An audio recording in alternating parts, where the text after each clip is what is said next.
నేను మీకు బహుఘనతను కలుగు చేయుదును. సంఖ్యాకాండము 22 అధ్యాయము 17 వచనంలో దేవుడు మన పట్ల ఒక వాగ్దానం చేస్తున్నాడండి. బహుఘనతను అనుగ్రహిస్తానని వాగ్దానం చేస్తున్నాడు. సంఖ్యాకాండం 22 అధ్యాయం 17 వచనంలో. కాబట్టి మనం చూసినట్లయితే హీనస్థితిలో ఉన్నావా? ఎవరు నేను లెక్క చేయట్లేదా? అయితే దేవుడు మాత్రం మనుషులు లెక్క చేయకపోయినా కానీ దేవుడు మాత్రం నిన్ను విడిచిపెట్టలేదండి. దేవుడి మీద ఆశ్రయించిన వారిని ఆయన ఎప్పుడు కూడా విడిచిపెట్టాడు.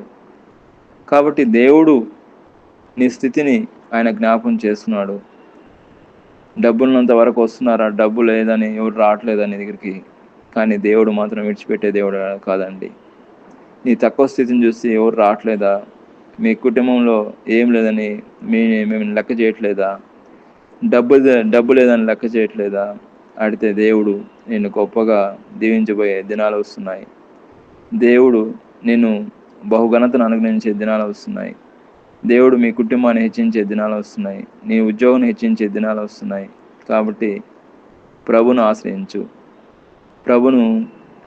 ప్రభు మీద ఆధారపడు. ప్రతి విషయంలో దావీదును ఎట్లా హెచ్చించాడో అదేవిధంగా దేవుడు నిన్ను కూడా హెచ్చించాడు.